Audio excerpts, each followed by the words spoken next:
왜 하필 지금이냐고요? 이제 와서 그 말이 무슨 의미가 있냐고요? 지은호의 목소리가 떨렸습니다. 그건 단순한 분노가 아니라 버티던 감정이 무너지는 소리였어요.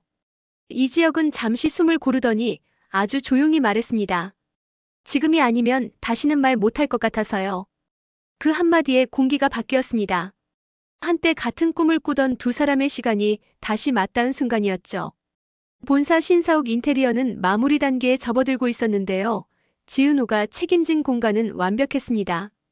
깔끔하면서도 따뜻했고 디테일 하나하나가 사람 냄새가 났죠.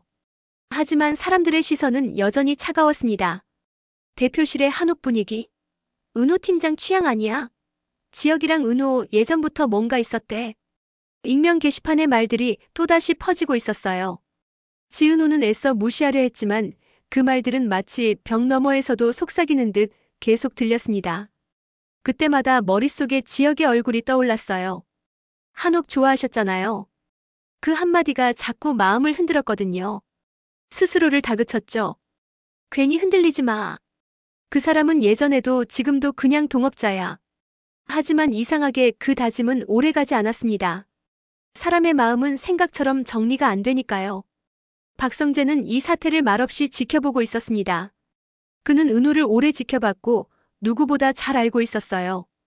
지혁과 은호 사이의 감정이 단순한 과거의 일로 끝나지 않았다는 걸요. 하지만 그는 애써 그 사실을 부정하려 했습니다. 그녀가 다시 상처받는 걸 보고 싶지 않았어요. 그 말은 독백처럼 흘러나왔죠. 성재는 누군가를 보호하는 척하면서 사실은 자신의 감정을 숨기고 있었습니다. 그날 저녁 성재는 고성희에게 전화를 받았습니다. 지혁 그 아이 요즘 너무 커졌어. 박진석 회장님도 계속 믿고 있잖아. 그게 왜요? 그 아이가 계속 본사에 있으면 우리 성재는 그림자밖에 안 돼요.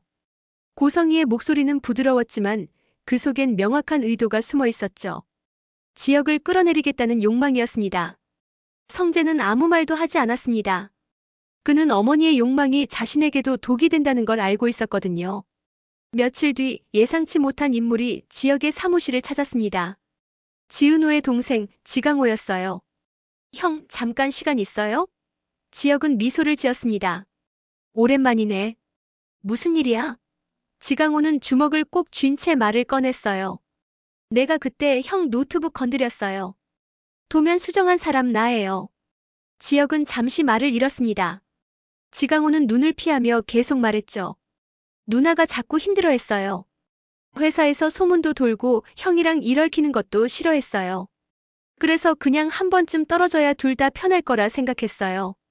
지혁은 조용히 고개를 끄덕였습니다. 지강호, 내 마음 이해해. 근데 사람 마음은 그렇게 깔끔하게 정리되는 게 아니야.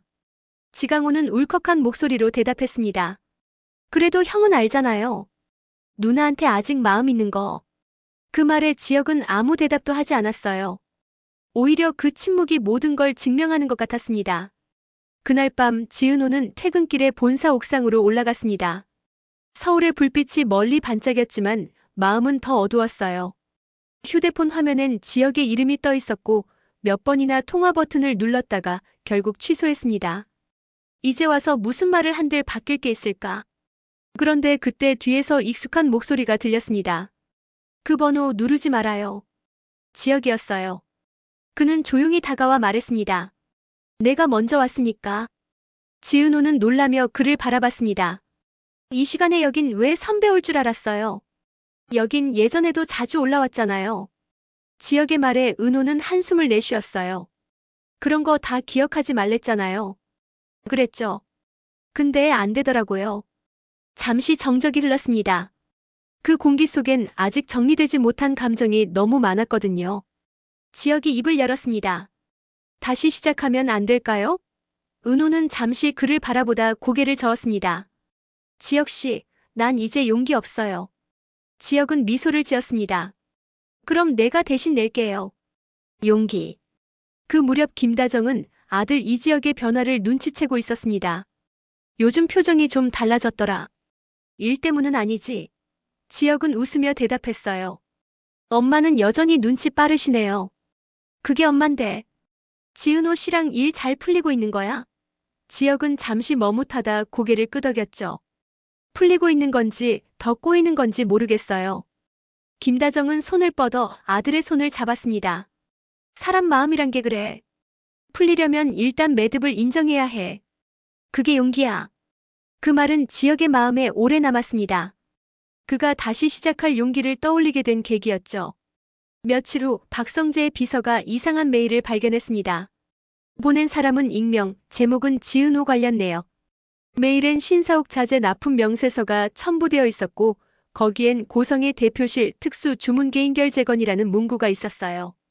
즉 한옥스타일 인테리어는 지역의 제안이 아니라 고성이가 테스트용으로 직접 주문해본 디자인이었던 겁니다. 모든 루머의 출처는 애초에 고성이었던 거예요. 박성재는 그 사실을 알고 분노했습니다. 엄마, 왜 그런 짓을 하셨어요? 너 지역을 이기려면 약한 고리부터 끊어야 하잖니. 그게 사람 마음이에요? 사업은 마음으로 하는 게 아니야. 그날 성재는 처음으로 어머니에게 등을 돌렸습니다. 시간은 흘렀고 본사에 다시 평온이 찾아왔습니다. 하지만 두 사람의 관계는 여전히 어딘가 멈춰 있었어요. 지역은 더 이상 다가가지 않았고 은호는 더 이상 피하지 않았죠. 그 둘 사이엔 침묵의 대화가 오가고 있었습니다. 어느 날 은호가 갑자기 지역의 사무실을 찾아왔습니다. 우리 같이 점심 먹을래요? 그 말은 짧았지만 무게감이 컸습니다. 지역은 미소를 지으며 자리에서 일어났죠. 그럼요. 드디어요. 식사 자리에서 은호는 조용히 물었습니다. 지혁 씨, 그때 왜 그렇게까지 했어요? 나 때문에 다 잃을 수도 있었잖아요. 지혁은 웃으며 대답했어요. 잃는 건 익숙해요. 근데 후회는 이제 질렸어요. 은호는 잠시 말을 잃었습니다. 그가 얼마나 오랜 시간 이 감정을 숨겨왔는지 느껴졌거든요. 그날 이후 두 사람은 조심스럽게 다시 일과 감정을 분리하며 함께 프로젝트를 이어갔습니다. 하지만 주변의 시선은 여전했고 몇몇 사람들은 여전히 뒷말을 퍼뜨렸어요. 지혁은 그럴 때마다 말했습니다. 괜찮아요. 이번엔 그냥 버틸래요. 그 말에 은호는 처음으로 웃었죠. 이제야 진짜 어른 같다. 그들은 과거의 후회 대신 현재의 책임으로 서로를 바라보기 시작했습니다. 며칠 뒤 본사 옥상, 지혁이 서 있던 그 자리로 이번엔 지은호가 먼저 올라갔습니다. 그녀는 바람을 맞으며 조용히 중얼거렸어요. 내가 잊으라 했던 그 기억들, 이제 좀 기억해도 돼요. 그때 지혁의 목소리가 들렸습니다. 그 말 녹음해둘까요? 지은호는 피식 웃었죠. 그럴 필요 없어요. 이제 내가 기억할게요. 지혁은 그녀 곁에 서서 손을 내밀었습니다. 그럼 우리 다시 시작해볼까요? 지은호는 잠시 망설였지만 결국 그 손을 잡았습니다. 이번엔 진짜 용기 낼게요. 두 사람의 손이 맞닿은 그 순간 지나온 모든 오해와 상처가 서서히 녹아내리는 듯 했습니다. 누군가를 다시 믿는다는 건 어쩌면 세상에서 가장 어려운 일이지만 그게 바로 다시 시작할 용기라는 걸 이제야 깨달은 거죠. 그날 밤 김다정은 아들 방 문 앞에 작은 편지를 놓았습니다. 사람은 결국 마음으로 산단다. 그걸 지켜줘서 고맙다. 편지 끝엔 짧은 문장이 적혀 있었어요. 너의 용기가 누군가의 하루를 다시 시작하게 만들었단다. 지혁은 편지를 읽고 미소를 지었습니다. 그리고 그 미소는 마치 오랜 겨울을 끝내는 봄빛 같았죠. 사랑이란 결국 잊는 게 아니라 감당하는 것이다. 그리고 진짜 어른이 된다는 건 다시 상처받을 용기를 내는 일이다. 그날 옥상에서 손을 맞잡은 뒤로 지은호와 이지혁은 마치 조심스럽게 다시 걷기 시작한 사람들 같았습니다. 함께 일하는 시간이 조금씩 자연스러워졌고 대화 속에 오래된 불편한 공백이 사라지고 있었어요. 그러나 그것이 완전한 평화는 아니었습니다. 오히려 그 평화는 어딘가 불안정했고 건드리면 깨질 듯 위태로웠습니다. 누군가는 여전히 그들을 바라보고 있었으니까요. 본사에서는 신사옥 개관식 준비가 한창이었고 지혁은 인테리어 총괄로서 은호는 디자인 책임자로서 함께 회의실에 앉아 있었습니다. 보고서 위로 둘의 시선이 동시에 스쳤을 때 잠시 공기가 멈췄어요. 말은 없었지만 그들만이 느끼는 긴장과 따뜻함이 동시에 있었죠. 박성재가 회의실 문을 열며 들어왔습니다. 다들 고생 많았어요. 이번 프로젝트는 회사에서도 가장 중요한 일정이에요. 마무리까지 깔끔하게 갑시다. 목소리는 단정했지만 눈빛은 단 한 사람, 은호를 향해 있었습니다. 그녀는 그 시선을 느끼고도 아무렇지 않게 자료를 넘겼습니다. 그러나 마음 한쪽이 묘하게 흔들렸죠. 회의가 끝나고 나오는 길에 지혁이 조심스레 물었습니다. 성재랑 요즘 괜찮아요? 은호는 짧게 대답했어요. 괜찮아요. 어차피 일 얘기만 하니까요. 하지만 그 말은 사실이 아니었습니다. 며칠 전 성재는 그녀에게 따로 메시지를 보냈었죠. 그 사람, 지혁 당신 힘들게 하지 않아요? 은호는 답하지 않았습니다. 그러나 그 메시지 한 줄이 남긴 그림자는 생각보다 길었습니다. 며칠 뒤 고성희는 자신이 직접 꾸민 대표실 프리 오픈 행사에 나타났습니다. 기자들도 몇 명 초대돼 있었죠. 그녀는 일부러 지혁에게 다가가 은근히 말했습니다. 대표실 참 멋지네요. 그런데 이 디자인 은호 팀장 손길이죠? 지혁은 차분히 대답했습니다. 네. 함께 고민해서 완성했습니다. 고성희는 미소를 지었어요. 그 함께라는 말이 요즘 유난히 자주 들리네요. 회사에선 괜히 오해하지 않게 조심하세요. 말은 부드러웠지만 그 안에는 날이 서 있었습니다. 지혁은 끝내 아무 말도 하지 않았지만 마음속에 조용한 불안이 피어올랐습니다. 그날 밤 그는 은호에게 전화를 걸었어요. 혹시 당신 요즘 힘든 일 있어요? 왜요? 그냥 느낌이 그래요. 지혁 씨, 나 이제 괜찮아요. 진짜로요. 그녀는 애써 밝게 말했지만 그 말이 끝날 즈음 작은 한숨이 새어나왔습니다. 지혁은 그 한숨의 의미를 누구보다 잘 알고 있었어요. 며칠 후 이상철과 김다정 부부가 오랜만에 아들 집을 찾았습니다. 김다정은 아들의 얼굴을 보며 안도했죠. 얼굴 좋아졌네. 요즘 누가 그렇게 웃게 만들어주나? 지혁은 머쓱하게 웃었습니다. 그냥 일이 좀 정리돼서요. 이상철은 말없이 아들의 어깨를 툭 쳤습니다. 내가 웃을 때 집안 공기가 달라져. 그러니까 그 웃음 오래 가져가라. 단순한 말이었지만 그 속에는 아버지의 깊은 마음이 담겨 있었죠. 한편 지강호는 여전히 불안했습니다. 누나가 행복해 보이는 건 좋았지만 그게 오래가지 않을 거란 예감이 들었어요. 그는 회사 근처 카페에서 지혁을 기다리고 있었습니다. 형, 누나한테 너무 잘하지 마요. 그 말에 지혁은 웃었죠. 그게 무슨 말이야? 누나는 그런 거 받으면 불안해해요. 늘 누군가한테 미안해하면서 사니까. 지혁은 그제야 이해했습니다. 지은호가 자신에게 선을 긋고 기억하지 말라던 이유가 단순히 감정 때문이 아니라 죄책감 때문이었다는 걸요. 며칠 후 신사옥 개관식당에 기자들과 임직원들이 가득한 홀 안에서 지혁은 마지막 점검을 하고 있었습니다. 그런데 예상치 못한 일이 벌어졌어요. 박성재가 기자단 앞에서 갑작스럽게 말을 꺼낸 겁니다. 이번 신사옥 인테리어는 전적으로 지은호 팀장이 주도했습니다. 그녀의 창의력 덕분에 회사가 새롭게 태어났어요. 모두가 박수를 쳤지만 은호는 불편했습니다. 그건 칭찬이 아니라 공개적인 노출이었으니까요. 끝나고 나서 그녀는 조용히 성재에게 말했습니다. 그런 식으로 나를 드러내지 말아주세요. 전 그저 팀의 일원이에요. 성재는 웃었습니다. 그런 겸손, 이제 그만해요. 당신은 그럴 자격 있어요. 하지만 그 미소 뒤에는 복잡한 감정이 숨어 있었습니다. 인정과 미련 그리고 질투. 그날 밤 지혁은 은호를 불러냈습니다. 오늘 일 불편했죠? 괜찮아요. 괜찮아 보이진 않아요. 지혁 씨, 세상은 그냥 그런 거예요. 아무리 잘해도 누군가는 오해하고 누군가는 불편해하죠. 그럼에도 불구하고 계속해야죠. 왜요? 그게 용기니까요. 그 말에 은호는 잠시 눈을 감았습니다. 그녀는 알고 있었습니다. 지혁이 말하는 용기가 단지 일에 대한 게 아니라 자신들에 대한 이야기라는 걸요. 시간은 흘러 신사옥의 첫 영업이 시작되었습니다. 회사는 바쁘게 돌아갔고 사람들은 새로운 공간을 자랑스러워했죠.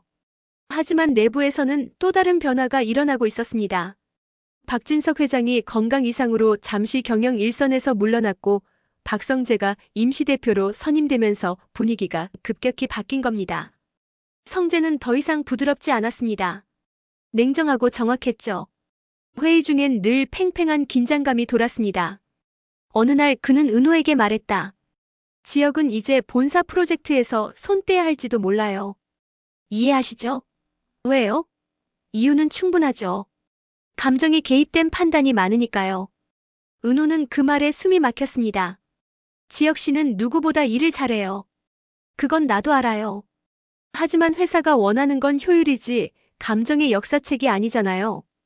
그날 밤 은호는 혼자 사무실에 남아 있었습니다. 어두운 회의실 창문에 비친 자신의 얼굴이 낯설게 느껴졌어요. 그때 문이 열리며 지혁이 들어왔습니다. 여기 있었네요. 오늘 일 들었죠? 네. 알고 있어요. 괜찮아요? 괜찮진 않아요. 하지만 괜찮아질 거예요. 그는 웃으며 말했지만 그 눈빛엔 분명한 결의가 있었습니다. 이번엔 내가 당신 지켜줄 거예요. 이번엔 절대 놓치지 않을 겁니다. 그 말에 은호는 아무 말도 하지 못했습니다. 그저 눈물이 살짝 고였습니다. 며칠 뒤 본사에서는 인사이동 공지가 떴습니다. 이지혁 신사업개발팀 발령. 즉 본사에서 잠시 물러나 새로운 부서로 이동하게 된 것이었죠. 모두가 놀랐지만 지혁은 담담했습니다. 괜찮아요. 잠깐 숨 고를 때도 있어야죠. 은호는 그를 찾아가 말했습니다. 이건 누가 봐도 부당해요. 괜찮아요. 나 선배 믿어요. 그 한마디가 은호의 마음을 완전히 무너뜨렸습니다. 믿는다니 그 단어 하나로 다시 숨이 막혔어요. 지혁이 떠난 자리엔 공허함이 남았습니다. 하지만 그 공허함 속에서도 은호는 일에 몰두했습니다. 밤마다 지혁의 이름이 적힌 문서 폴더를 열어보곤 했죠. 거기엔 함께 만든 설계 시안, 메모, 손글씨 몇 줄이 남아 있었습니다. 다시 시작할 용기, 그건 결국 두 사람이 함께 내는 거야. 그 글씨를 보고 그녀는 처음으로 눈을 감고 울었습니다. 시간이 흘러 몇 달 뒤 신사업개발팀이 진행하던 해외 프로젝트가 대대적으로 발표됐습니다. 그 중심에 이지혁의 이름이 있었습니다. 지혁팀장 복귀 확정. 소식은 빠르게 퍼졌습니다. 본사 복귀 첫날, 그는 변함없이 깔끔한 셔츠 차림으로 사무실에 들어왔습니다. 사람들은 박수를 쳤고 누군가는 속삭였어요. 돌아왔네. 결국 지혁은 바로 은호의 자리로 향했습니다. 그녀는 놀라서 일어섰죠. 언제 돌아왔어요? 오늘이요. 다시 시작하려고요. 이번엔 뭐부터요? 당신이 있는 자리부터요. 그 말에 은호는 아무 대답도 하지 않았습니다.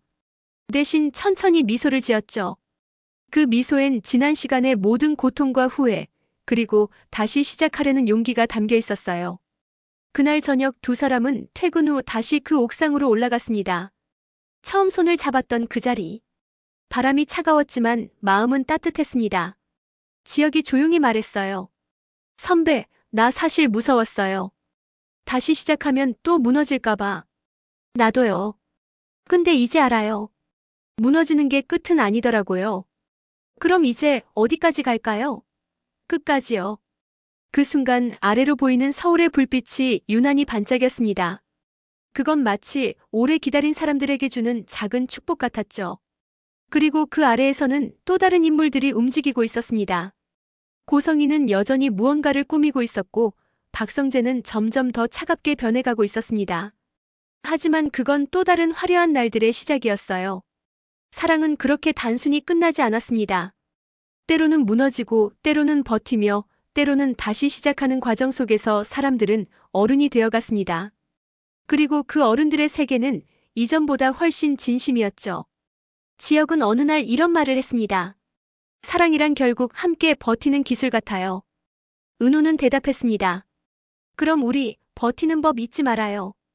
두 사람은 그렇게 또 한 번의 계절을 맞았습니다. 그날 옥상에서의 대화 이후 두 사람은 조용히 손을 잡은 채 오래 서 있었습니다. 서울의 밤바람이 스쳐 지나갔지만 이상하게도 그 순간만큼은 따뜻했습니다. 그들은 아무 말도 하지 않았고 굳이 말하지 않아도 되는 무언의 약속이 그들 사이를 흐르고 있었죠. 그러나 사랑이란 게 늘 그렇듯 다시 시작한다는 말은 새로운 평화를 의미하는 게 아니라 또 다른 불안을 감수하겠다는 뜻이기도 했습니다. 며칠 뒤 회사에서는 신사옥 홍보 영상 제작을 두고 새로운 팀이 구성됐습니다. 지혁과 은호는 각각 총괄과 책임 디자이너로 이름이 올랐습니다. 주변에서는 다시 둘을 한 팀으로 묶은 걸 두고 수군거렸지만 그들은 담담하게 받아들였어요. 이번엔 일로만 보죠. 지혁이 말하자 은호는 미소를 지었습니다. 그럼 일로만 합시다. 말은 그렇게 했지만 일과 감정을 분리한다는 건 생각보다 훨씬 어려운 일이었습니다. 서로의 시선이 닿을 때마다 지난 시간의 공백이 다시 차오르는 기분이었으니까요. 그 무렵 박성재는 점점 변해갔습니다. 임시대표로서의 권한이 커지자 책임감과 동시에 피로감도 커졌죠. 하지만 그보다 더 무거운 건 마음속에 쌓이는 감정의 찌꺼기였습니다. 그가 한때 사랑했던 여자가 다른 남자와 다시 가까워지는 걸 눈앞에서 보는 건 생각보다 잔인한 일이었어요. 그는 회의 중에도 괜히 예민해졌고 직원들에게 불필요하게 날카로운 말을 던지곤 했습니다. 어느 날 은호가 회의 중 실수로 도면 파일을 잘못 열었을 때 그는 참지 못하고 말했습니다. 팀장님, 요즘 집중이 많이 흐트러지신 것 같네요. 개인적인 문제 때문인가요? 그 말에 회의실이 조용해졌습니다. 모두가 숨을 죽였죠. 은호는 아무 말도 하지 않았습니다. 다만 단 한 번 그 눈빛이 흔들렸습니다. 그리고 그 눈빛을 지혁이 봤어요. 그는 아무 말 없이 성재를 똑바로 바라봤습니다. 그 짧은 눈맞춤 속엔 수많은 말이 담겨 있었죠. 회의가 끝난 뒤 은호는 조용히 사무실을 나갔고 지혁은 뒤따라 나섰습니다. 괜찮아요? 괜찮아요. 별일 아니에요. 그 사람 말 너무 신경 쓰지 말아요. 신경 안 쓴다니까요. 하지만 그녀의 목소리는 떨리고 있었습니다. 지혁은 잠시 망설이다가 조용히 말했습니다. 은호 씨, 예전에도 그랬잖아요. 혼자 다 견디려고. 그럼 누가 대신 견뎌줘요? 나요. 그 말에 은호는 고개를 돌렸습니다. 눈빛이 흔들리고 있었죠. 지혁 씨, 자꾸 그런 말 하지 마요. 나 흔들리니까. 흔들려도 돼요. 그게 사람 사는 거예요. 며칠 뒤 회사 복도에서 우연히 마주친 김다정과 은호는 잠시 이야기를 나누게 됐습니다. 김다정은 은호의 손에 들린 커피를 보고 웃으며 말했어요. 우리 지혁이 커피 진하게 마시죠? 은호는 놀라서 눈을 크게 떴습니다. 어떻게 하셨어요? 엄마니까요. 그 아이가 요즘 달라졌어요. 얼굴에 빛이 돌아왔거든요. 그게 다 팀장님 덕분이에요. 은호는 그 말을 듣고 마음이 복잡해졌습니다. 그녀는 늘 자신이 지역의 짐이 될까봐 두려웠거든요. 그런데 그의 어머니가 그렇게 말하니 오히려 더 미안해졌어요. 그날 밤 은호는 혼자 집으로 돌아와 조용히 창밖을 바라봤습니다. 비가 내리고 있었고 그녀는 생각했습니다. 다시 시작한다는 게 이렇게 두려운 일이었나? 한편으로는 설렜고 또 한편으로는 불안했죠. 왜냐면 그녀는 알고 있었거든요. 모든 사랑에는 대가가 있다는 걸. 며칠 후 본사에서 또 하나의 이슈가 터졌습니다. 신사업 개발팀에서 추진 중이던 해외 클라이언트 계약이 갑자기 취소된 겁니다. 손실이 컸고 누군가 책임을 져야 했습니다. 내부 조사 결과 지역의 결제 라인에서 승인 오류가 발견됐다고 보고되었죠. 하지만 지역은 분명 그 부분을 수정한 적이 있었습니다. 그는 즉시 팀과 기록을 확인했지만 누군가 의도적으로 로그를 조작한 흔적이 있었어요. 그리고 그 로그엔 낯익은 이름이 있었습니다. 박성재 승인 대리결제. 지역은 모든 걸 감추려 했지만 결국 은호가 눈치챘습니다. 무슨 일 있었죠? 아무 일도 아니에요. 지역 씨, 나 그 말 믿지 않는 거 알죠? 이번엔 진짜예요. 그냥 오해예요. 그래서 또 혼자 해결하려고요? 지역은 대답하지 않았습니다. 대신 조용히 미소를 지었어요. 이번엔 내가 지킬 차례라서요. 며칠 뒤 박성재는 회장실에서 박진석에게 불려갔습니다. 성재야, 왜 이런 일에 내 이름이 오르내리냐? 전 결제한 적 없습니다. 그럼 누가 대신 내 이름을 쓴 거야? 성재는 대답하지 못했습니다. 하지만 그의 눈빛은 흔들리고 있었어요. 그는 알고 있었습니다. 어머니 고성이가 자신 모르게 일을 꾸민 걸. 그가 손을 쓰지 않으면 지역이 모든 책임을 뒤집어 쓰게 될 거라는 것도요. 성재는 밤새 고민했습니다. 그리고 다음 날 기자들에게 직접 성명을 냈습니다. 이번 사건은 제 지휘하에서 발생한 일입니다. 모든 책임은 저에게 있습니다. 그 한마디에 회사가 뒤집어졌습니다. 기자들이 몰려들었고 직원들은 술렁였어요. 지역은 그 뉴스를 보고 가만히 앉아 있었습니다. 잠시 후 은호가 사무실로 들어왔습니다. 지역 씨, 방금 봤어요? 봤어요. 성재답네요. 그게 무슨 뜻이에요? 끝까지 누굴 지키는 사람이라는 뜻이죠. 근데 그게 왜 하필 지금이에요? 은호의 목소리가 흔들렸습니다. 그날 저녁 지혁은 박성재를 찾아갔습니다. 그는 이미 퇴직서에 서명을 마친 상태였습니다. 왜 이러셨어요? 너무 오래 방관했거든요. 이제 그만해야죠. 이건 어머님 때문이죠? 그건 이제 중요하지 않아. 중요한 건 난 더 이상 누군가의 그림자 속에 있고 싶지 않다는 거야. 지혁은 아무 말도 하지 못했습니다. 두 남자의 눈빛엔 묘한 공감과 슬픔이 섞여 있었어요. 며칠 후 회사엔 다시 평화가 찾아왔습니다. 그러나 그 평화 속에서도 지혁과 은호의 마음은 여전히 흔들리고 있었죠. 성재의 퇴직은 회사뿐 아니라 그들 사이에도 미묘한 파문을 남겼습니다. 그날 밤 지혁은 옥상에서 홀로 서 있었습니다. 바람이 차가웠지만 이상하게도 익숙했습니다. 뒤에서 은호가 다가왔습니다. 또 여기 있네요. 여기 있으면 생각이 정리돼요. 무슨 생각이요? 이게 끝일까 아니면 진짜 시작일까? 은호는 조용히 대답했어요.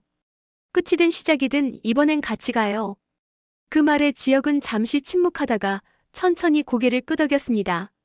그리고 그날 이후 그들은 함께 모든 프로젝트를 다시 정리했고 신사옥은 마침내 완벽히 완성되었습니다. 개관식 당일 수많은 사람들이 그 공간을 둘러보며 감탄했어요. 기자들은 국내 건축 디자인의 새 전환점이라 평했습니다. 하지만 지혁과 은호에게 그 공간은 단순한 건물이 아니었습니다. 그건 다시 시작할 용기의 증거였죠. 행사가 끝난 뒤 조용한 로비에서 두 사람은 마주 섰습니다. 이제 진짜 끝났네요. 아니요. 이제 시작이에요. 그 말 이번엔 믿어도 돼요? 이번엔 약속이 아니라 선택이에요. 그 말에 은호는 미소를 지었고 지혁은 천천히 그녀의 손을 잡았습니다. 사람들은 그 후로도 오래 그들의 이야기를 떠올렸습니다. 사랑이란 건 결국 누가 먼저 시작하느냐가 아니라 누가 끝까지 버티느냐의 문제라는 걸 그들의 모습이 보여줬으니까요. 그날 이후 본사 신사옥은 완전히 새로운 국면에 들어섰습니다. 모든 게 안정된 듯 보였지만 사람들의 마음속은 여전히 복잡했어요. 지혁과 은호는 함께 다시 일하기 시작했지만 그 관계는 여전히 조심스러웠습니다. 둘 다 다시 시작하자고 말했지만 정작 그 말이 주는 무게를 감당하는 일은 생각보다 쉽지 않았죠. 처음 몇 주는 그럭저럭 괜찮았습니다. 출근길에서 마주치면 웃으며 인사했고 업무 중엔 서로에 대한 예의를 잃지 않았습니다. 그러나 그 평화는 아주 작은 균열에서 흔들리기 시작했습니다. 어느 날 박성재가 보도 자료를 정리하던 중 문득 물었습니다. 이번 프로젝트 보고서는 누가 결제한 거죠? 비서가 대답했어요. 이지혁 팀장님이요. 그 말에 성재는 잠시 미묘한 미소를 지었습니다. 역시 그 사람은 아직 본사에 남을 운명이었네. 그의 말은 스스로에게 하는 자조 같았지만 어딘가 씁쓸했습니다. 그는 이미 회사를 떠났지만 그의 그림자는 여전히 본사 곳곳에 남아 있었죠. 무엇보다 고성희가 아직 그 자리를 지키고 있었습니다. 그녀는 여전히 마쿠에서 모든 일을 통제하려 했고 지역을 눈의 가시처럼 생각했어요. 그 아이는 우리 성재 인생을 자꾸 흔들어요.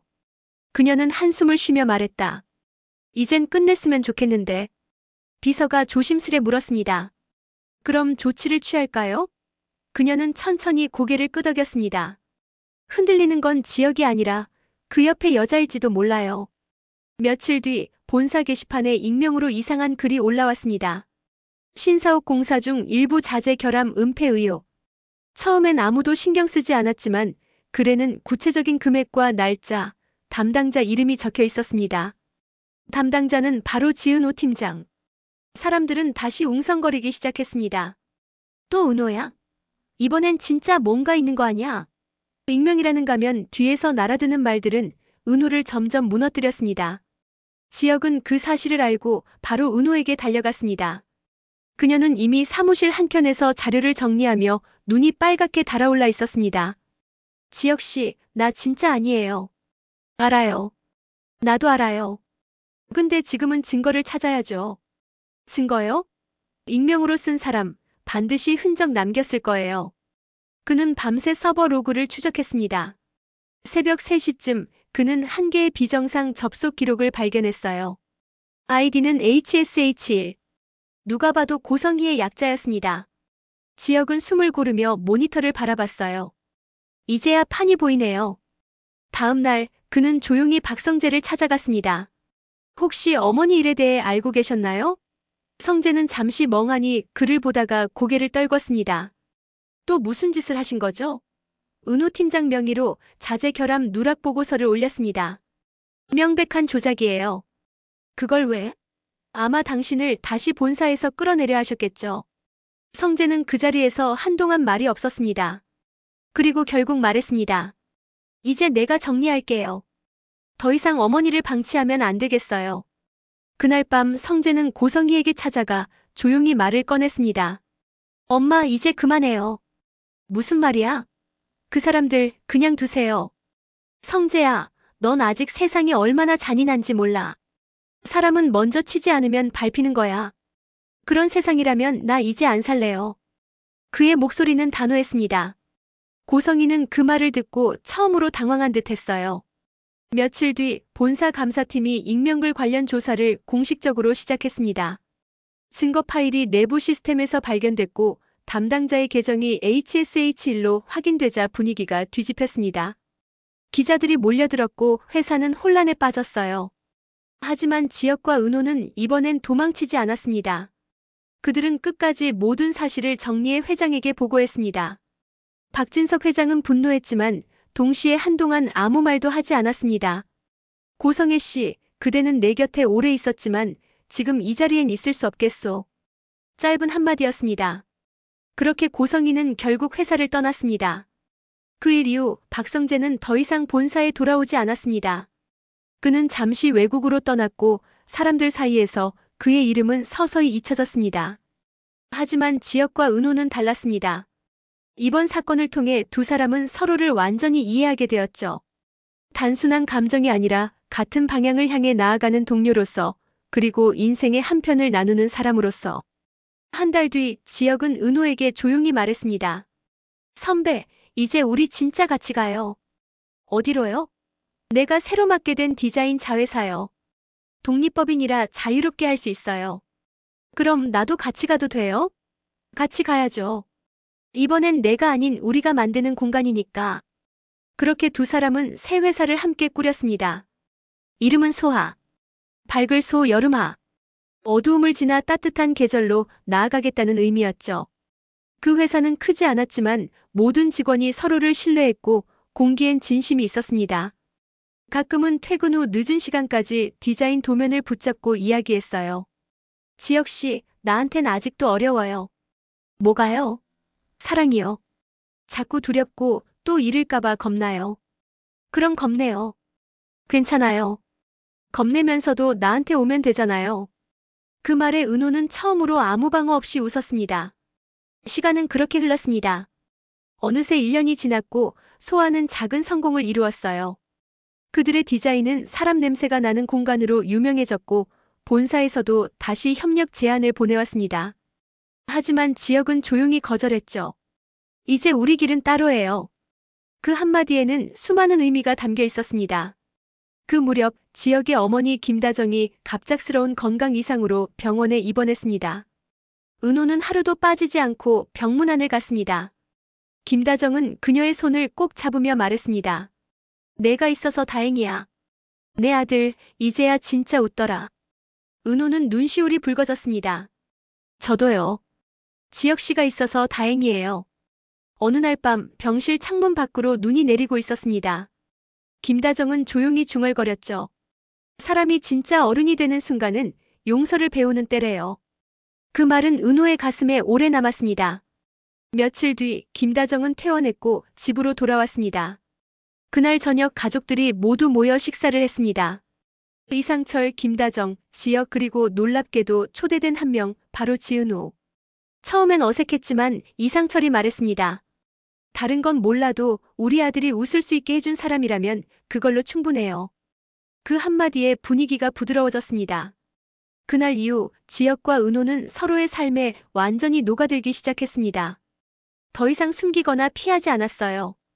회사에서도 가족 앞에서도 그들은 이제 함께였습니다. 하지만 인생이란 게 그렇듯 평온은 늘 오래가지 않았습니다. 소아가 성장하면서 투자 제안이 들어왔고 그중 한 명이 낯익은 이름이었죠. 박성재. 해외에서 돌아온 그는 투자자로 변신해 있었습니다. 그동안 잘 지냈어요? 은호는 잠시 말을 잃었습니다. 성재 씨 이젠 그냥 투자자일 뿐이에요. 감정은 다 놓았어요. 그는 미소를 지었지만 그 눈빛엔 여전히 미묘한 온기가 남아 있었습니다. 지혁은 그런 성재를 똑바로 바라봤습니다. 환영합니다. 하지만 이번엔 공정하게 갑시다. 그럼요. 나도 이제 어른이에요. 그 후로 세 사람은 같은 회의실에서 다시 마주 앉았습니다. 서로 다른 방향에서 출발했지만 결국 같은 꿈을 향해 다시 만난 거였죠. 그날 회의가 끝난 뒤 은호는 창밖을 바라봤습니다. 저녁 노을이 유난히 붉었어요. 그녀는 조용히 중얼거렸습니다. 이제 알겠어요. 다시 시작한다는 건 끝나지 않는다는 뜻이네요. 지혁이 대답했습니다. 그래요. 다시 시작할 용기는 결국 계속 살아내겠다는 약속이에요. 그들의 이야기는 그렇게 끝나지 않았습니다. 오히려 그때부터 진짜 시작이었죠. 박성재가 한국으로 돌아온 건 봄비가 막 그치던 날이었어요. 그는 이전보다 말수가 줄었고 눈빛은 훨씬 차분해져 있었습니다. 사람들은 그를 다시 보며 수군거렸죠. 박성재가 다시 돌아왔대. 이번엔 투자자로. 그래도 그 사람 예전처럼은 아니겠지. 하지만 그들은 몰랐습니다. 성재는 달라졌지만 완전히 변한 건 아니었다는 걸요. 그는 소아의 사무실 문 앞에서 잠시 멈춰 섰습니다. 그 안에서 들려오는 웃음소리가 묘하게 귀에 걸렸어요. 지혁의 웃음 그리고 은호의 목소리. 두 사람의 대화는 잔잔했지만 그 안엔 따뜻한 공기가 있었죠. 성재는 문을 두드리기 전 아주 짧게 숨을 고르며 마음속으로 중얼거렸습니다. 이번엔 감정이 아니라 기회로 온다. 어서 오세요. 문을 연 사람은 은호였습니다. 그녀는 놀란 듯 눈을 크게 떴죠. 성재 씨. 오랜만이네요. 그는 부드럽게 웃으며 손을 내밀었습니다. 그 순간 공기엔 묘한 정적이 흘렀습니다. 지혁이 안쪽에서 걸어 나와 말했죠. 환영합니다. 오랜만이네요. 그러게요. 잘 지냈어요? 그럭저럭요. 세 사람의 인사는 형식적이었지만 그 안엔 지나간 세월의 흔적과 미묘한 긴장이 공존하고 있었습니다. 며칠 후 소아는 박성재의 투자를 정식으로 받았습니다. 투자 발표회에서 그는 공식적으로 이렇게 말했죠. 소아는 단순한 디자인 회사가 아닙니다. 감정과 공간을 함께 설계하는 브랜드입니다. 저는 그 가능성을 믿습니다. 모두가 박수를 쳤고 기자들은 그의 복귀를 대서특필했습니다. 그날 밤 뉴스에선 박성재, 과거 논란 딛고 화려한 복귀라는 자막이 흘러나왔습니다. 하지만 그 뉴스가 끝난 뒤 성재는 창가에 앉아 조용히 혼잣말을 했어요. 화려한 복귀라 그래. 이번엔 진짜 화려하게 끝내자. 지혁은 그 변화를 눈치채고 있었습니다. 성재가 내뱉는 말 하나하나에는 아직 정리되지 않은 욕망이 숨어 있었거든요. 그는 은호에게 조용히 말했습니다. 조심해야 해요. 누굴요? 성재요. 그 사람 아직 완전히 끝난 게 아니에요. 아직도 의심해요? 의심이라기보다 예감이에요. 성재는 소아의 회의에 참여하면서 점점 더 깊숙이 개입하기 시작했습니다. 처음엔 조언이었고 곧 제안이 되었으며 어느새 지시로 바뀌었죠. 이번 프로젝트 우리 쪽에서 컨셉을 조금 바꿔야겠어요. 성재 씨, 그건 기존 콘셉트랑 달라요. 시장성은 제가 더 잘 알아요. 말은 부드러웠지만 그 속엔 권력의 그림자가 있었습니다. 지혁은 점점 불편함을 느꼈습니다. 그는 성재에게 정중히 말했죠. 이 회사는 창작이 우선이에요.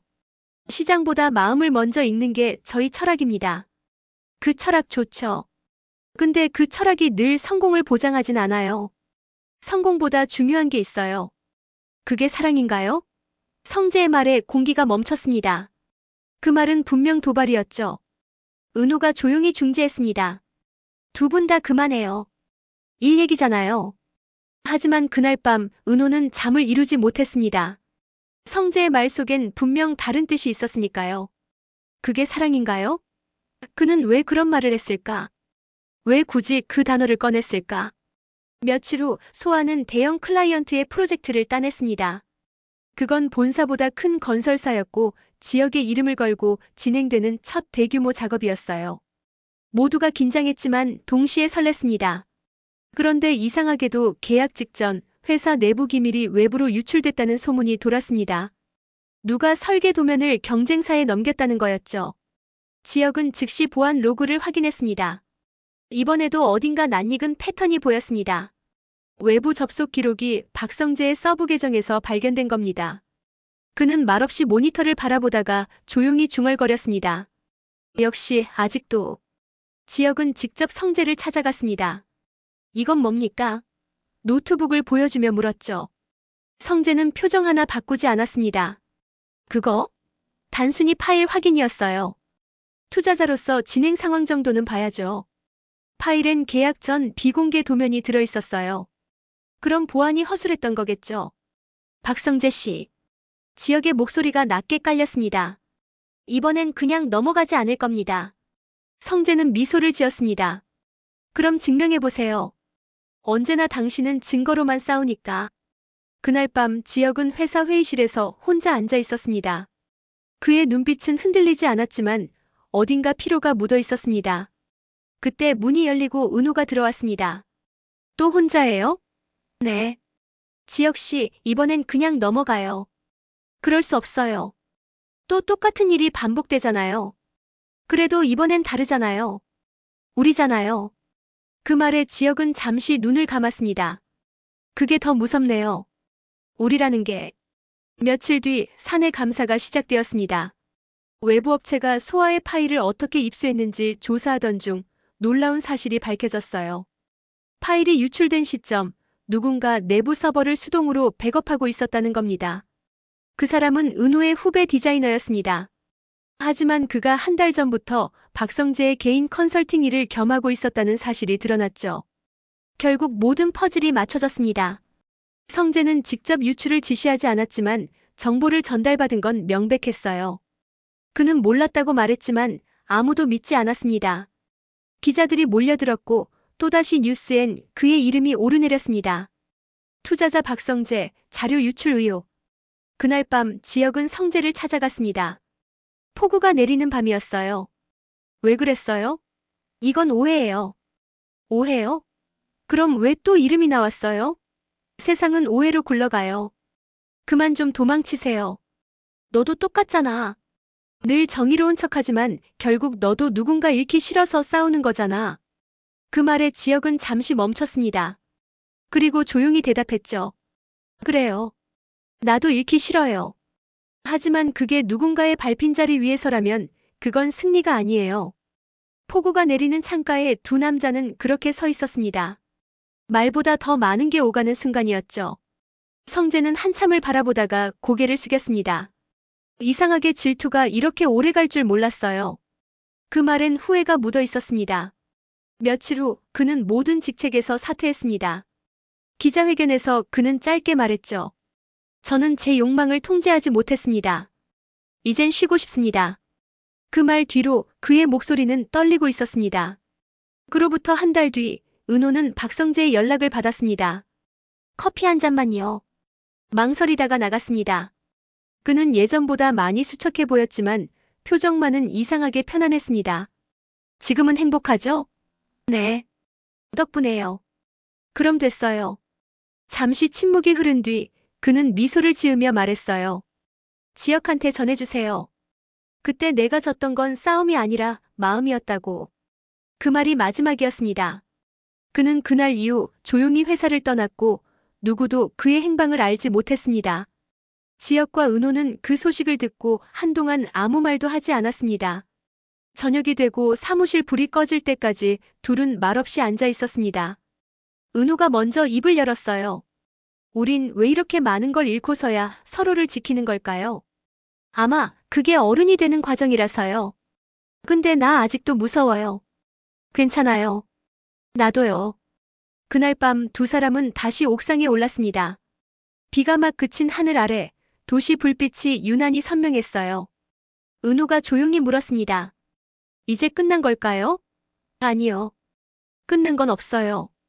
다만 용서가 시작된 거예요. 지역은 그녀의 손을 잡았습니다. 손끝이 차가웠지만 마음은 따뜻했죠. 그리고 그는 속삭였습니다. 우리의 화려한 날들은 아직 끝나지 않았어요. 고성이가 세상에서 완전히 사라졌다고 믿은 사람은 많았습니다. 언론은 그녀의 이름을 더 이상 언급하지 않았고 회사에서도 그 이름은 금기처럼 여겨졌습니다. 그러나 그런 사람들은 몰랐어요. 고성이는 사라진 게 아니라 조용히 준비하고 있었다는 걸. 그녀는 모든 걸 잃은 뒤에도 여전히 자신이 세상을 다시 줄 수 있다고 믿고 있었죠. 그녀가 처음 움직인 건 박성재가 회사를 떠난 지 3달쯤 지난 후였습니다. 밤마다 호텔 창가에 앉아있던 그녀는 한 통의 전화를 받았습니다. 대표님 말씀하신 자료 정리됐습니다. 젊은 남자의 목소리였어요. 고성이는 미세하게 웃었습니다. 좋아요. 그럼 시작합시다. 이번엔 실수 없이. 그 한마디가 또 한 번 세상을 흔들 파장의 시작이었습니다. 그녀의 목표는 단 하나였습니다. 다시 박진석 그룹의 이름 아래 복귀하는 것. 하지만 이번엔 공식적으로 돌아가는 게 아니라 뒤에서 판을 조종하는 방식이었죠.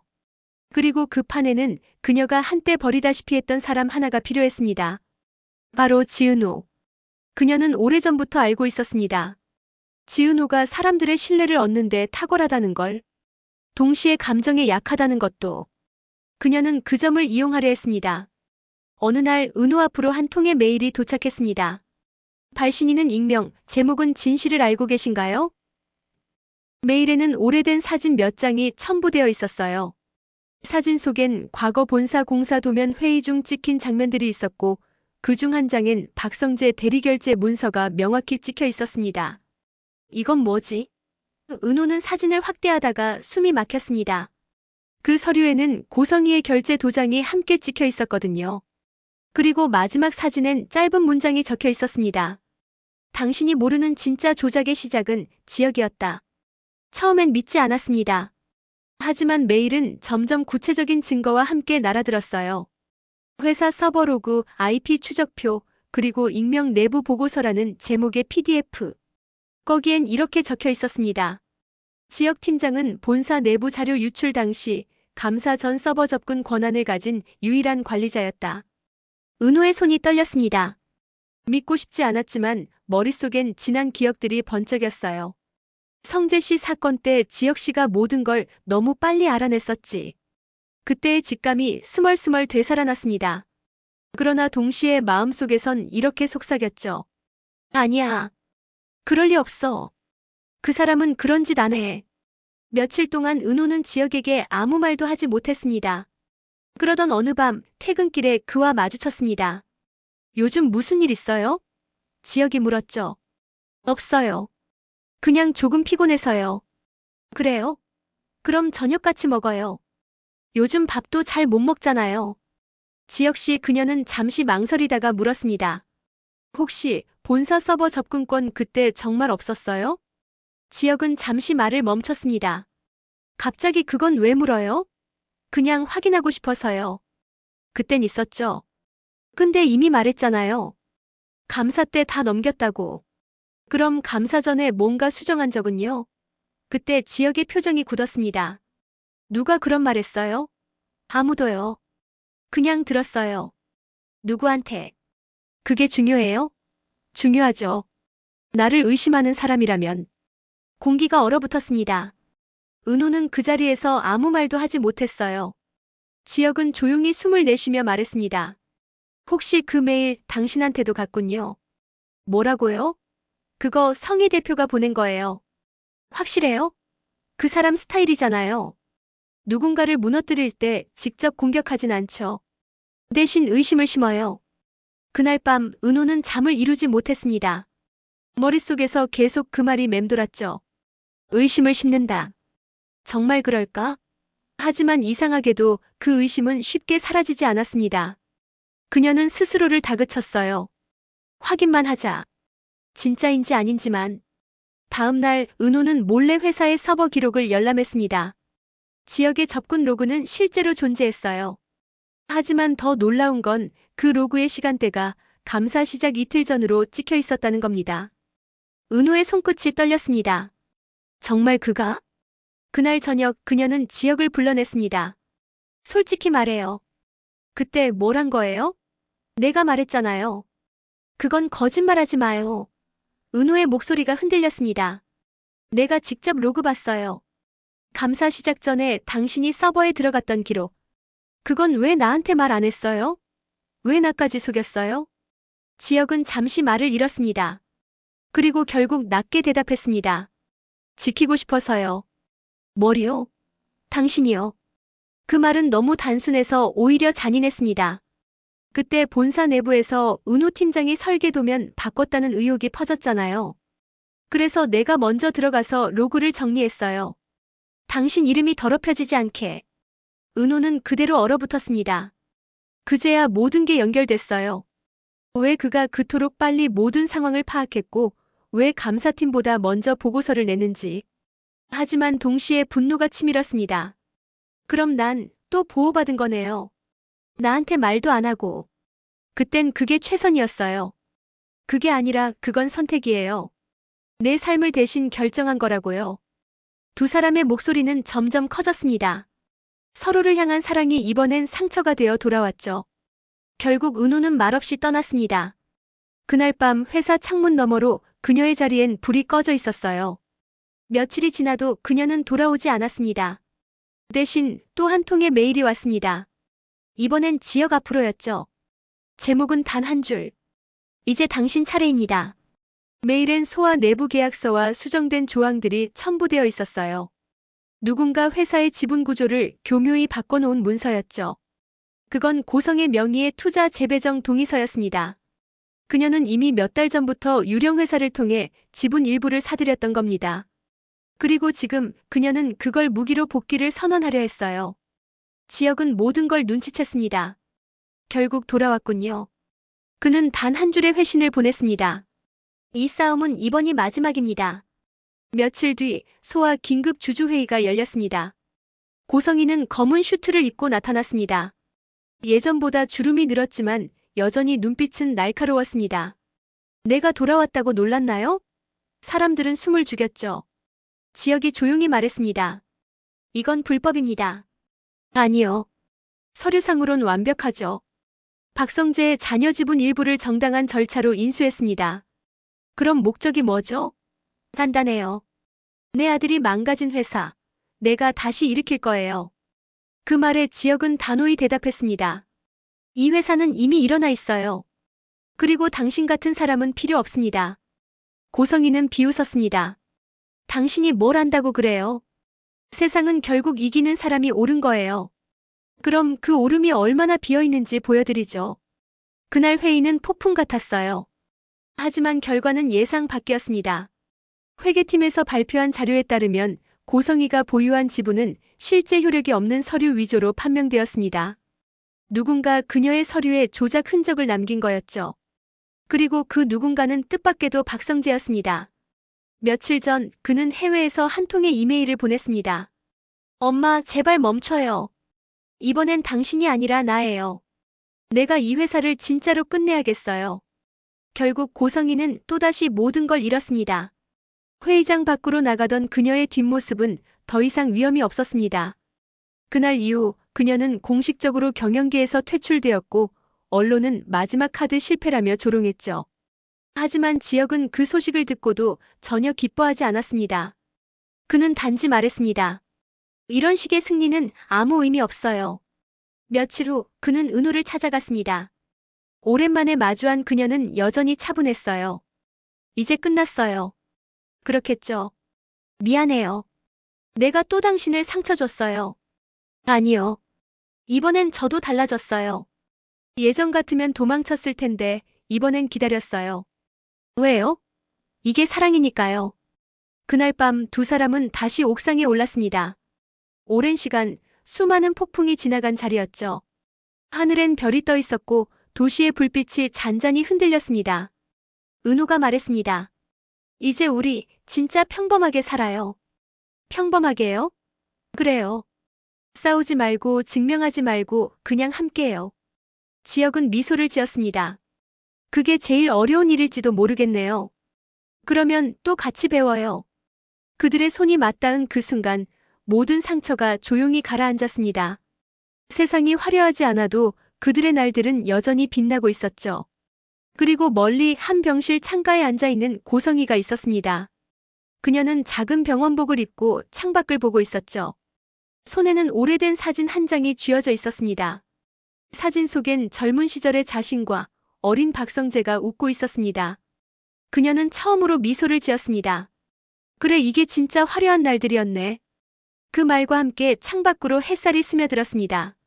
시간은 흘렀습니다. 모든 폭풍이 지나가고 난 뒤 사람들은 그날들을 화려했다고 불렀습니다. 하지만 정작 그 안에 있었던 사람들에게는 그 화려함이 얼마나 아프고 버거운 빛이었는지 누구도 알지 못했죠. 지혁과 은호는 여전히 같은 공간에서 일하고 있었습니다. 다만 예전처럼 긴장과 불신이 섞인 공기는 사라졌어요. 이젠 눈빛만 봐도 서로의 마음을 읽을 수 있었습니다.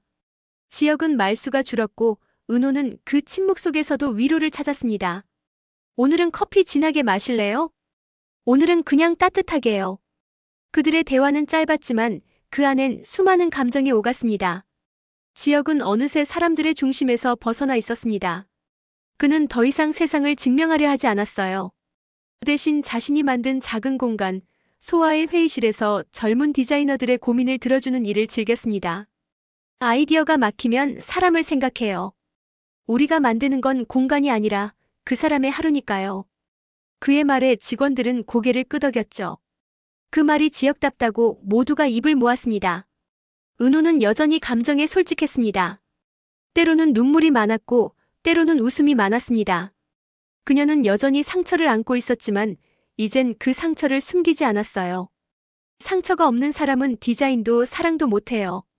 그게 그녀의 철학이었고 그 말은 새로운 직원들에게 늘 위로가 되었습니다. 그녀는 가끔 혼자 옥상에 올라가 하늘을 바라보곤 했습니다. 예전엔 그곳이 도망치기 위한 공간이었지만 지금은 감사하기 위한 공간이었죠. 바람에 머리카락이 흩날릴 때면 자신이 얼마나 멀리 왔는지를 느꼈습니다. 그리고 마음속으로 늘 중얼거렸습니다. 지혁 씨, 우린 진짜 잘 버텼어요. 지혁의 부모님 이상철과 김다정 부부는 이제 여유로운 노년을 보내고 있었습니다. 주말이면 늘 소아 앞 작은 카페에서 아들의 회사를 바라보며 커피를 마셨죠. 김다정은 말했다. 저 건물 처음엔 걱정됐는데 이젠 참 따뜻하게 보이네요. 이상철은 웃으며 대답했다. 그게 지혁이가 닮은 거야. 겉은 차가워도 속은 따뜻하지. 은호의 어머니 정순이도 오랜 세월 식당을 운영하다가 가게를 정리했습니다. 그녀는 말했습니다. 이젠 우리 은호가 나보다 훨씬 단단해졌어. 내가 해줄 건 아무것도 없지. 그녀는 지혁을 처음 봤을 때보다 훨씬 부드러운 눈빛으로 바라봤습니다. 우리 딸 울리면 안 돼요. 이제 울게 하지 않을 겁니다. 그 짧은 대화 속에서 두 사람의 믿음이 만들어졌습니다. 박성재는 오랜 해외 생활 끝에 돌아왔지만 더 이상 기업가도 투자자도 아니었습니다. 그는 조용히 지방 소도시에서 예술재단을 운영하고 있었어요. 청년 아트 캠프 이른 걸 그리는 법이라는 이름이 붙은 그 재단의 소개글엔 이런 문장이 있었습니다. 한때 나는 세상을 바꾸려 했다. 이제는 한 사람의 하루를 바꾸고 싶다. 그 문장을 읽은 은호는 오랫동안 그 자리에 서 있었습니다. 성재는 결국 자신을 용서했구나. 그렇게 느꼈죠. 그리고 고성이. 그녀는 요양병원에서 조용히 지내고 있었습니다. 과거의 화려함 대신 하루에 한 번 산책하고 창문으로 해를 맞이하는 소박한 일상을 보내고 있었죠. 그녀의 곁엔 박성재가 가끔 찾아왔습니다. 그는 말없이 꽃을 놓고 갔고 고성이는 그 꽃을 바라보며 미소를 지었습니다. 너무 늦게 알았네. 세상은 내가 이긴다고 끝나는 게 아니더라. 그 말은 누구에게도 들리지 않았지만 창밖 햇살이 대신 대답해주는 듯 했습니다. 봄이 오고 소아는 창립 3주년을 맞았습니다. 조촐한 기념 파티에서 직원들이 케이크를 들고 노래를 불렀어요. 대표님 한마디 해주세요. 지혁은 잠시 고민하다가 웃었습니다. 우리 회사 이름이 소아죠. 그 뜻 다들 아시죠? 밝을 소 여름아. 어두움을 지나 따뜻한 계절로 간다는 뜻이에요. 오늘 여기 있는 우리 모두가 그런 여름을 만들고 있다고 생각해요. 박수가 터졌습니다. 그 옆에서 은호는 조용히 그를 바라봤습니다. 그리고 속삭였어요. 우린 진짜 여름에 도착했네요. 지혁이 대답했습니다. 아직 여름의 시작이에요. 그날 밤 둘은 퇴근 후 함께 걸었습니다. 비가 막 그친 거리엔 흙냄새가 가득했고 가로등 불빛이 물웅덩이에 비쳤습니다. 은호가 물었습니다. 우리 앞으로는 싸우지 말아요. 그건 약속 못하죠. 왜요?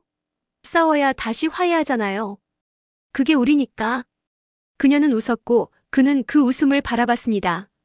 집으로 돌아가는 길, 지혁은 손을 잡으며 말했어요. 이젠 진짜 평범하게 살고 싶어요. 그게 제일 어려운 거 알아요? 그래서 같이 하자고요. 그리고 그 순간 그들의 삶은 정말 평범하게 흘러가기 시작했습니다. 아침에 함께 출근하고 저녁엔 서로의 하루를 이야기하며 웃는 그런 시간들. 그 평범함이야말로 그들이 오랫동안 찾아 헤매던 화려한 날들의 진짜 모습이었습니다. 시간은 또 흘러 몇 년 뒤 소아의 사무실 벽엔 오래된 사진 한 장이 걸려 있었습니다. 첫 신사옥 시절 먼지 가득한 현장에서 두 사람이 나란히 서 있는 사진이었죠. 그 밑에는 은호의 손글씨로 짧게 적혀 있었습니다. 다시 시작할 용기, 그리고 끝내 잃지 않은 마음. 지혁은 그 문장을 볼 때마다 생각했습니다.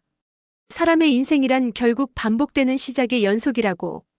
중요한 건 한 번의 성공이 아니라 넘어져도 다시 걷는 용기라는 걸. 그날 퇴근길에 은호가 물었습니다. 우리 내일은 뭐 할까요? 내일도 오늘처럼 평범하게요. 그 말에 그녀는 웃었어요. 그게 우리다운 대답이네요. 바람이 불었고 그 바람 속에서 오래전의 기억들이 잔잔히 스쳐갔습니다. 도면을 붙잡고 밤을 새우던 시간들, 서로의 말 한마디에 흔들리던 마음, 오해와 화해, 그리고 다시 시작의 끝없는 반복. 이제 그 모든 게 하나의 계절처럼 느껴졌습니다. 봄, 여름, 가을, 겨울을 지나 다시 돌아오는 여름처럼. 그들의 인생은 그렇게 순환하며 여전히 빛나고 있었습니다. 화려하지 않아도 충분히 화려한 그들의 날들이. 드라마는 다음을 기약하며 막을 내렸습니다. 지금까지 영상이 재미있으셨다면 구독, 좋아요, 알림 설정 부탁드려요. 영상 제작에 큰 힘이 됩니다.